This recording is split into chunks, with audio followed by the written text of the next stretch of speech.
Bombas makes the most comfortable socks, underwear, and T-shirts. Warning, Bombas are so absurdly comfortable you may throw out all your other clothes. Sorry, do we legally have to say that? No, this is just how I talk, and I really love my Bombas. They do feel that good. And they do good, too. One item purchased equals one item donated. To feel good and do good, go to bombas.com/Wondery and use code WONDERY for 20% off your first purchase. That's BOMBAS.com/Wondery and use code WONDERY at checkout.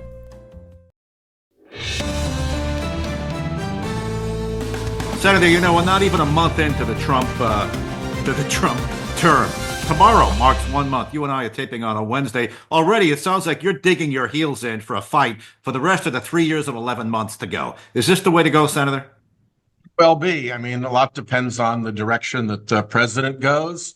But when he decides that the separation of powers that has held this country together since its inception no longer applies to him, when he decides that court orders don't need to be followed any longer, and when he lies and throws key allies like Ukraine under the bus, he makes it very hard to find ways to agree with him. I think we'll probably for sure agree on getting rid of fallback and adjusting that. Mm-hmm. And there are other things that I've done where I've been the lead Democrat on stuff that Trump has liked, like judicial reform, some of the ocean cleanup stuff. So I keep looking for opportunities, but he sure isn't being very helpful about providing opportunities. Well, he says he's doing the right thing with DOGE, that he's going into agencies. He's deputized Elon Musk and his team to go look for waste, fraud, and abuse, and he's finding it. Now, you've heard this. What makes you think he's finding it? He takes like everybody who got hired after a certain date and fires all of them, no matter whether they're performing well or not. Right. That's not waste, fraud, and abuse. That's just hatchet work. Well, would you like the list? We spent money on a transgender program in Colombia. We spent money on similar entertainment in Iran. You heard the list. I've been through that list, and so has the press. Right. And it's been widely debunked. Not all of it, Senator. No, not all of it. No, not all of it has. The condoms for Gaza actually went to Mozambique. But apart from that, the other stuff, Sesame Street in Iraq, the entertainment, the coloring books, that hasn't been debunked, nor has the $70 billion in wasteful Social Security spending. Most of it has been debunked. And what remains is such a tiny portion of the USAID budget that it really is not a legitimate excuse to destroy the entire agency. There's a question in warfare of proportionality. Just because somebody takes a pot shot at you from a window, you don't destroy the city. This is destroying the city because there's a pot shot or two that you don't like. I'm not going to defend everything that USAID has done, but I do think it's wrong to destroy an entire agency over objections you have to less than 0.1% of its budget. Yeah, point well taken, Senator. But here's a bit of the list: $1.5 million to advance DEI in Serbia, $70,000 for the production of DEI musical in Ireland, $47,000 for the trans opera in Colombia, $32,000 for the trans comic book in Peru, and we just heard today $70 billion $70 billion misspent in Social Security in 8 years. Go ahead, Senator. Isn't he just trying to weed it out and then resume the stuff that's right? No. Not when you're destroying an entire agency, not when you're messing around with Social Security, not when you've got Elon Musk's little muskrats running actually into the data, which may be the most valuable thing in all of this, particularly for the tech bros who lined up for the Trump inauguration. These are people who want to get their hands on that data. It is immensely valuable to them to have that data. We have protected that data. IRS data, Social Security data, healthcare data for generations, since always. And now they're running in, looting through the data systems without accountability. It's hard to say that that is seriously trying to root out waste, fraud, or abuse. Wouldn't anybody that President deputizes to go look for waste, fraud, and abuse have access to the same thing? And is it just because it's Elon Musk that has you and the Democrats worked up? By the way, I have the list of names you've been calling him on. We're actually super restricted about who's allowed to get particularly taxpayer data. Right. That's one thing that has always been very closely held. Social Security data, who's being paid what. You don't need most of that data to find where waste and abuse is. They're looking way beyond any legitimate scope of looking for actual waste, fraud, and abuse. Rhode Island company, Adhesia, it makes a special food product just for a very narrow population. Little children, infants and toddlers, who are so far into starvation that they can't digest food any longer. It's a really narrow group of people. They got cut.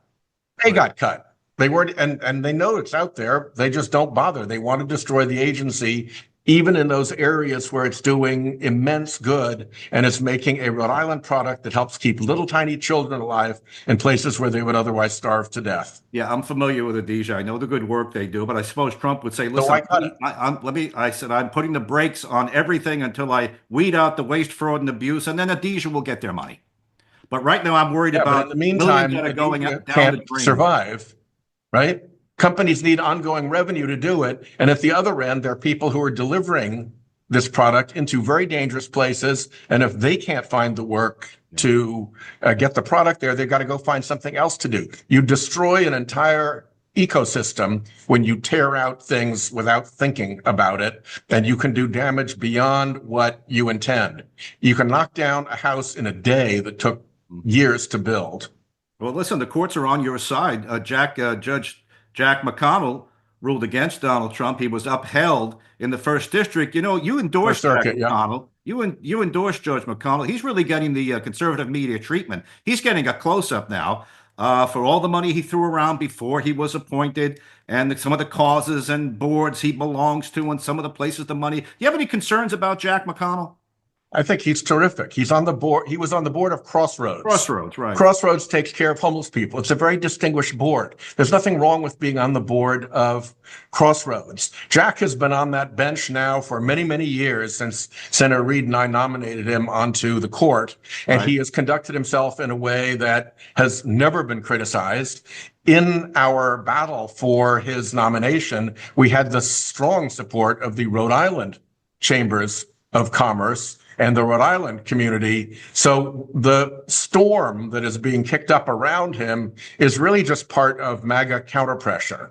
I mean, when you do things like dox his daughter and put her name and face out there, that is, to me, really low. I mean, fine, you want to go after a judge, there's reasons why that's a bad idea. But when you're going after family members, I mean, even the Rhode Island mob didn't do that. Okay, Senator, the point well taken. Let's focus on Crossroads, because he wants the funding unfrozen to agencies like Crossroads that receives money from the government. So do you see a conflict? He's on the board, unfreeze the money from the agencies he's over. Well, he wants to have a hand in freeing up. Do you see the conflict there? No, because the complaint that was drafted by the attorneys general was not at all specific to Crossroads. Crossroads wouldn't even show up as a, decimal in all of this. This is a really simple, really clear separation of powers violation. And it's made worse by the fact that rather than comply with a court order, the Supreme Court, I'm sure, will uphold this. It's pretty basic stuff. But rather than comply with a proper court order, the Trump administration has retreated behind a fog bank of just secret contumacy. They won't say that they won't release the money. They won't release the money. There's some little eager MAGA beaver in there holding up the money despite the court order. And so you've got to get to the bottom of that. And I think Jack's well positioned to get to the bottom of it. It was unconstitutional in the first instance, and they're defying a proper court order in the second instance. And if that's not a time for a judge to act, I don't know what is. All right, maybe let's just clarify it, and then we'll move on to other things. He was on the board of Crossroads. He's given a lot of money himself to Crossroads. The Crossroads gets good, money. Right? Crossroads gets money from the federal government. It depends on who you talk to. Crossroads is a little controversial with that Nilo Hotel, if you recall that, about 2 years ago. Crossroads gets money from the agencies that were frozen. So is there a conflict in McConnell unfreezing the money that would go to Crossroads, the agency he served with? Do you see that conflict at all? You just don't? No, I don't, to tell you the truth. The issues in front of him were so broad, and Crossroads is so minor And it's not like it goes into his pocket. This isn't the McConnell Fund. No, this nobody is said it was. Crossroads, No, and he nobody said it serves was. Crossroads. He dedicates his time to Crossroads. He's not somebody who's on the take from Crossroads, the way you see, for instance, Trump helping the fossil fuel industry, which gave him $100 million, and God knows what they gave him that wasn't reported. Senator, is this a good way to deal with Donald Trump? Don't you need him for the bridge money and other things going forward? We will continue that. I voted for his transportation secretary. Unfortunately, we're having to litigate for the already obligated bridge money because on that also in violation of a court order. But I think what you're seeing is such dramatic upheaval of the Constitution and of law-abiding government that it really is important to speak out, and particularly with those little Musk characters who are running around with no real authority, no real knowledge, getting into really dangerous systems like the FAA systems that deal with air traffic control. When the European air traffic control folks are saying, wow, we've got our hair on fire about what's going on with the FAA and about having to send planes into that airspace. This is not normal. This is not a time to just sit back and say, well, wouldn't this be nice if we could work this out? Yeah, where we can work stuff out, I'm all for it. I've got a record of that. But the path of destruction that this administration is wreaking right now is, to me, unconscionable. With regard to the bridge funding, Peter Alvidi at the DOT said that he believes that project is outside of the funding freeze because it had only to do with Green New Deal transportation projects. The bridge has nothing to do with it. Have you heard that explanation from DOT, and do you believe it? I've heard that explanation. I think it's accurate. What it has not done is provoke federal DOT, the Trump administration, to give it a thumbs up and say, yes, you're right.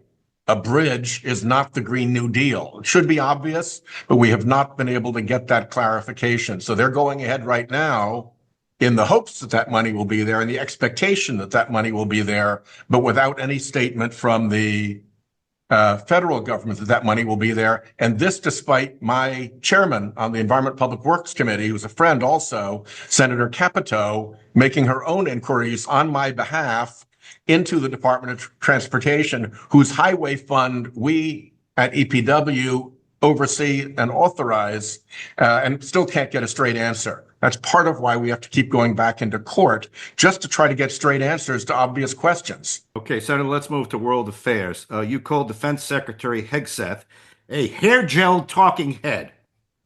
As a news anchor, I'm a little offended at that. As a buyer of hair gel and hairspray, I'm a little offended at that. I know, and as you can see from looking at me, I need hair gel. Yeah, you don't think he's a good Secretary of Defense. You don't think he's a good. Nor does Jack Reed, who has real credibility and accountability and responsibility in this area. Right. This is the first defense secretary Jack has ever opposed, and he opposed him in no uncertain terms. Fair. Listen, he's in, and so, by the way, all of Trump's nominees are getting in. It appears that Kash Patel might get in tomorrow. You and I are taping on a Wednesday. Tulsi Gabbard, she was shaky, got in. RFK Jr., who I understand is your acquaintance. I don't know if you're friends or pals. We were friends for a long time. Okay. And you gave him a stern lecture during the confirmation hearings. You didn't ask any questions. You kind of instructed him what to do. Could you just plumb that a little bit for us here? Sure. You voted against him in the end, but you gave an instruction. You better back off this anti-vax stuff. Could you just flesh that out for us? Yeah, well, first of all, I think his anti-vax stuff is very irresponsible, so I told him so. Yeah. And then I quickly moved to what was most important to me, which is the ways in which CMS, which he's about to oversee as Health and Human Services Secretary, has been hurting Rhode Island. The worst of it, of course, is paying us less than a nearby hospital in Connecticut or Massachusetts. There's no excuse why Rhode Island Hospital should be paid less by the federal government for the exact same procedure as St. Anne's in Fall River or Bacchus just across the border in Connecticut. And CMS has been impossible about trying to fix that. We have a way to try to fix that, and I wanted to make sure he was aware of that. We've also been trying to get some of the of the bureaucratic clutter out of the way when somebody is nearing the end of their life, and say the family wants to get them in a nursing home. Why should you have to do 2 nights and 3 days in a hospital? All they need to do is go to a nursing home. So there are things like that.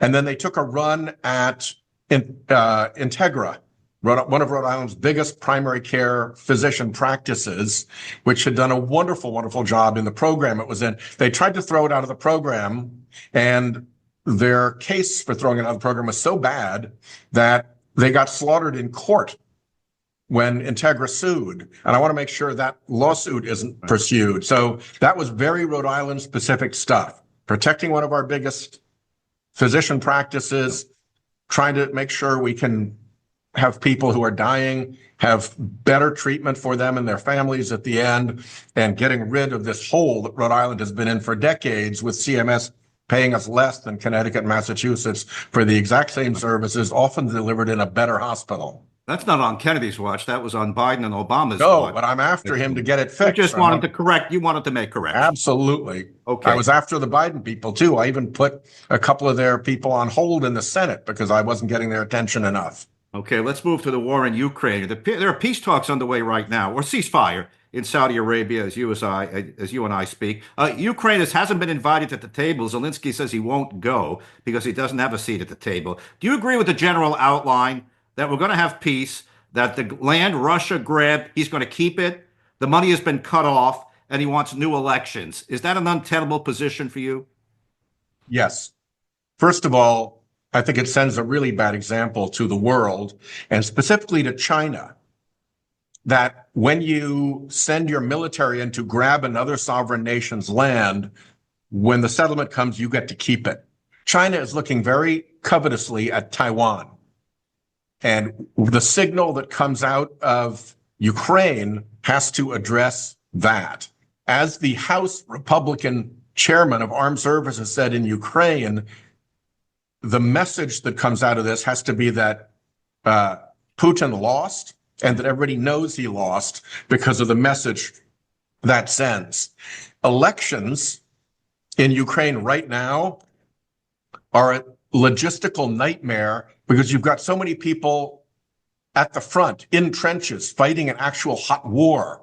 How are you going to solve an election with an enormous part of your population active in the military in a hot domestic war, another large bunch that have gotten out of the country to evade Putin's missiles coming in on, children's hospitals and residential neighborhoods, and at the same time, run a legit election, which, by the way, Putin is an expert in meddling in, as we found out in our own elections, where the bipartisan Intelligence Committee report and the Mueller report showed how Putin had meddled in our election. So you're setting up for a very dangerous situation if you have an election until there's peace and a ceasefire and troops can go home. Okay, a non-starter for you. Letting Putin keep the territory he's grabbed, non-starter for you. Cutting off the weapons supply to Ukraine, that's a non-starter for you. So where does that leave us? Well, I mean, if the Europeans will backfill, then they can. What we need is just to make sure that Ukraine can defend itself. We have every good reason that a nation that is set upon by another nation should have the resources to defend itself. Okay, so keep giving them arms, keep supporting them. To what end? Until Putin gives up, then?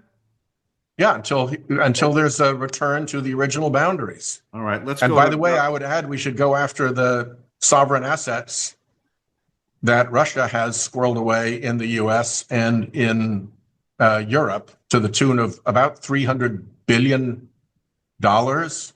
Actually got a law passed to allow for that. And it's now, I think, a very significant part of the equation to put Putin's Russian sovereign assets that are frozen now actually under threat of being actually seized for their essentially war criminal behavior. I mean, you've got to remember, the guy's actually been indicted as a war criminal for his behavior. To assume that this is all normal stuff and we'll just sort it out, keep what you took, that's really dangerous. And it'll be dangerous for decades if that model is allowed to succeed. Okay, well, he grabbed Crimea and kept that under Obama. Well, I think Obama should have been a good deal tougher about that. It's not unprecedented. But that doesn't make it. Well, that's this conflict. You can't say that it's a precedent if it's this conflict. All right, Senator, let's move on. The other precedent is Hitler taking over parts of Poland. That did not end well. No. Do you really believe that Putin would go after Poland? Doesn't seem like he can grab Ukraine successfully. You think he'd go after Poland? Yeah, I think Poland may be a little bit big, but I know that the Baltic states, Finland, other non-NATO countries like Moldova are very, very worried that they're next in the in line for him to invade and dare the West to do anything about it. Okay. Again, a strong, firm line on Ukraine makes that less likely to happen. You don't embolden a criminal dictator like Putin if you can help it, and you would embolden him by letting him come away from Ukraine with a victory. Senator, let's move to kind of a lightning round. We'll wrap up a couple of topics. I know I don't want to keep you. I thought we've been doing lightning already. This has been good. Well, I know. We enjoy this, the give and take. This is real Rhode Island over here. Do you think that Zelensky should give us access to his rare earth minerals in exchange for payment for the money we've given him? Does he owe that at least to us? On fair terms, absolutely. Okay. Oh, so common ground with Donald Trump. On fair terms. With regard to Gaza, a ceasefire appears to be holding. Some hostages are due to be released on Saturday. Has Donald Trump done a good job there? He has done a very good thing, which is at the end, as the peace framework that the Biden administration negotiated was landing, having Mr. Walz go in and say, boom, yes, we're for this, do this, and punching the deal closed. And so now we have this framework for peace in the region, and he deserves credit for not taking that apart at the end, but in fact, hammering it home at the end. I do think his commentary about how somebody is going to clear out Gaza and somebody is going to take all the Palestinians someplace is not very serious, but has caused a lot of consternation. From what I've heard, he hasn't even asked the U.S. military or the State Department or anybody to develop a plan to implement that. That's mostly, it seems, talk, but it hasn't been helpful talk, and it has degraded the willingness of the Arab countries to participate in that ongoing peace process that he had such an important hand in at the end of the Biden administration. Right. So I'll take the initial question I'll take it as a yes, but with an asterisk, qualifying that you believe Joe Biden actually did the heavy lifting on that and Trump came in at the end, but lived up to it. But he closed the deal. That's good. It's on his watch. He closed the deal. And he wants to, this notion of grabbing Gaza, taking it, rebuilding it for the good of all of the Middle East. You're laughing that off as comical. Let's just say there was exactly 0 people on our recent delegation trip there who supported it or could name a single Republican in the Senate who would support it. I think there is, if you had to bring that to a Senate vote, you'd get exactly 0 votes on a referendum of some kind to either put American boots on the ground or American money into some kind of Gaza ownership takeover.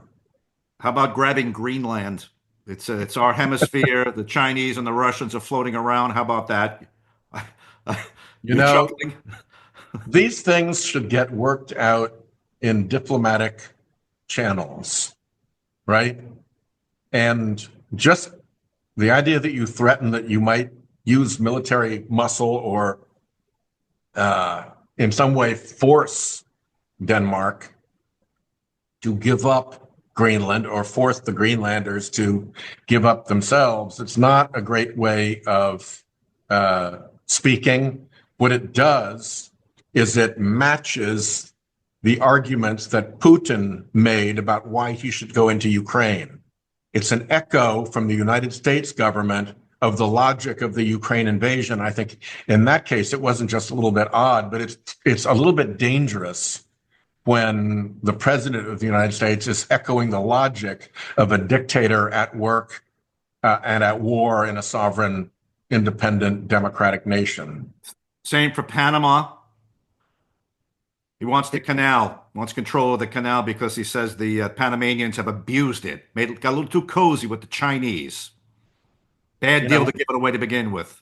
We built the canal. There's probably a sensible role to be worked out if we're dissatisfied with the access for our shipping through the canal.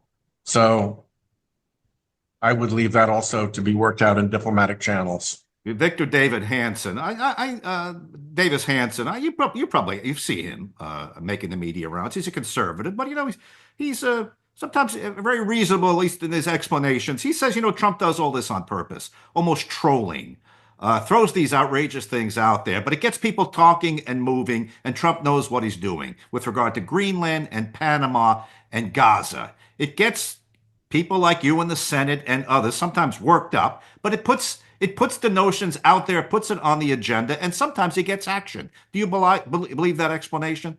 That's a little more sophisticated than just shooting from the hip.